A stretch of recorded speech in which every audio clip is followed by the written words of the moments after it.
eggs, are they good for you or not? It's one of these nutritional questions, along with coffee and sugar and sweeteners and everything else out there. Are eggs beneficial for your health?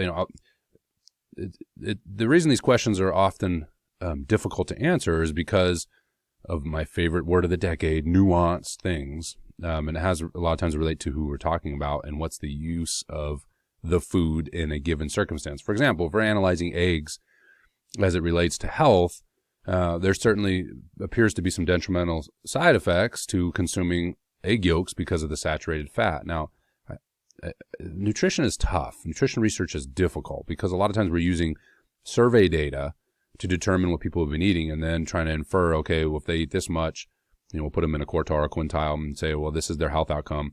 And we reduce it down, not always, but in some of the studies, we reduce it down to if they're eating a lot of this food, then this food is causing a problem. Well, they could be eating other things as well. So correlation does not equal causation. And oftentimes with research nutrition, you might add a food and then have some negative outcome or some positive outcome. So I say all that because I want to preface a study I just read, which I thought was very interesting at the time. And by the way, I'm all bundled up. It's like I don't know how cold it is to when I'm recording this, but maybe you'll watch it in the summer and you'll be like, "What are you talking about?" But right now, where I live, it is abysmally cold, like the coldest it's been in a long time. So anyway. I have to stay warm even in a warm building. But this study was called Whole Egg versus Egg White Ingestion during 12 weeks of resistance training in trained young males, a randomized control trial in the Journal of Strength Conditioning Research. This was published just recently at the time of this recording in 2021. What I found interesting is a couple things with this study. Like any study, it's not perfect, but it didn't have a resistance training, and the authors pointed this out as well. I'm not being critical of their study because I think any study that the authors point out the deficiencies, right, is a good sign. Recognizing you have a bias, I have a bias, right? Recognizing things is a positive thing. But the study, what was very interesting about it, it didn't have a control group to compare these two groups. But they basically said we're going to eat 6 egg whites post resistance training, or we're going to eat a whole egg, 3 of them. So the energy load was about the same. The protein load ended up being about the same. And so what's really being challenged here is, one, is the egg a useful post-exercise supplement? And 2, and it's because eggs are cheap, and 2, is an egg yolk, adding the egg yolk in, is it a valuable part of the egg? And can you just do egg whites and still get the benefit? These eggs were used as a supplement. So the individuals are already consuming an adequate amount of protein. I believe the number was 1.4, 1.5 grams of protein per kg per day, which is very, kind of like that kind of nice place to land for most people. These resistance trained males, which again is always subjective, 3 times a week for 1 year. You could, does that mean they're resistance trained? I don't know, but you can decide that. The point is, at least they've been lifting some weights. And they did this training routine for 12 weeks, ate some scrambled eggs after, and looked at the results. And the results, again, are interesting in that the egg, those that had the egg yolk, as compared to those who didn't, so those that had more egg whites without the yolk and those that had the 3 eggs with the yolk, the egg yolk group produced significant differences as compared to the egg whites only. And those differences existed. Now, let's do this first. Body fat percentage, significantly a greater drop with the egg yolk group than with, again, this is, in terms of energy intake, it's the same between the two groups. Okay. So it wasn't that they had less energy, but they saw those with the egg yolk, a greater improvement in body fat percentage than did the egg whites only. Let's see here. I'm just going across these. Quadriceps strength was greater in the egg yolk group. Left hand strength, right hand strength, better with the egg yolk group. And that doesn't mean, this is important, the egg white only group didn't see improvement. It's just that the egg yolk group saw a greater improvement, right? Let's see. Anaerobic power approached significance. Quadricep cross-sectional area approached significance. I know those are awful words. You're not supposed to say those in statistics, but that's just the way it goes. Also looking at, in terms of testosterone, which could be the link here, right? That the bridge the gap, even though, there's a lot of debate about how valuable testosterone is in terms of measuring it directly to, muscle mass. But there was a significant difference, of course, with the egg yolk. That makes sense. You have the extra fat, saturated fat, and cholesterol. You're going to have higher levels of testosterone. And I think that was it in terms of improvements across some of these values related to hormone, right? Insulin, IGF-1, growth hormone. So what's the point of this? What does this study support? Well, there's a couple things I think you can take away from this. First of all, again, I want to reemphasize that the egg whites only still produced significant increases in some of these important variables to be interested in, like strength and cross-section area. Now, what's missing from the study is what if we didn't have, any supplement with an egg? We didn't really have an active control group. I mean, we didn't have a group that was just lifting. So we might find the group that maybe this 3 days a week folks, they really weren't lifting that consistently. And so this program does indeed improve significant results in these variables I mentioned. And so the addition of the egg whites really wouldn't have made that big of a difference. We don't know that. It appears that if assuming these individuals, and this is a big assumption, are lifting regularly and they did this program and they had been doing a similar program perhaps, then they would have seen improvements just from the egg whites only. So you can take away from that as egg whites only is still a valuable supplement and a cheap one, and the authors pointed that as well, a cheap supplement to have post resistance training bout. So egg whites may matter, okay? 6-8 white, and immediately after resistance training, scramble up some eggs, throw them in your training bag, and take them along with you, right?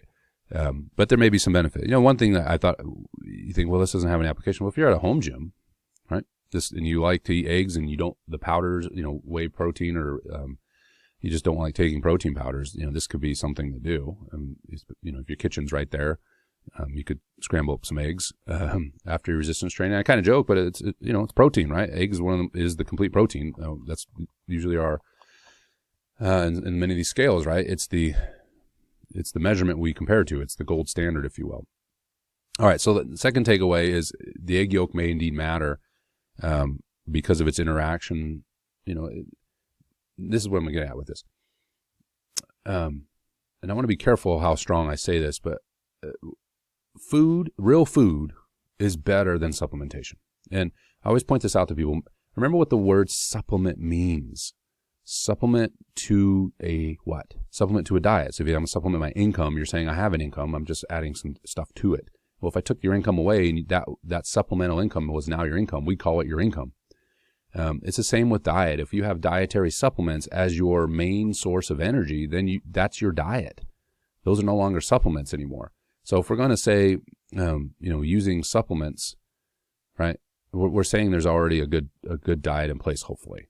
And so, like in this case, using eggs as a supplement, you're saying, well, I already have adequate protein. These individuals did. That's why we can say it was a supplement to their diet. So adding more protein to their diet in this particular study, either as egg whites or as egg whites plus yolk, was a supplement to what they're doing. So it's very possible that these egg yolks, the interaction with the egg whites and just the fat that's associated with mixing fat and protein in this way, and a whole food, what I'm getting at is a whole food source, is beneficial. It's kind of like how we tear apart, a fruit, we tear about fruit and break it down into, vitamins and minerals, and then try to ingest the vitamins and minerals. There's been some research that, if you're not active, even if you are active and you do that, ingest those things, it could even suppress your immune system. Okay. I'm not saying it will. It's just there's been some research to support this idea of ingesting high levels of antioxidants can actually suppress your immune system. So getting things being nutrients and things that we certainly would identify as healthy levels and healthy kinds of macronutrients, healthy forms of it, right? Complex carbohydrates instead of sugar, etc., at least overall. Getting them into whole foods is going to be more beneficial than using a supplement. So that's the value in the study as well, is, we're saying let's look at how our world has packaged things together, how things in our world are packaged together. And in this case, a yolk with an egg white, it's a pretty good package, right? You get fat and protein, and it appears that some sort of interaction, the authors don't know either. They speculate on, it could be T levels, but again, who knows how that, we're still not sure of the linkage between testosterone and muscle mass.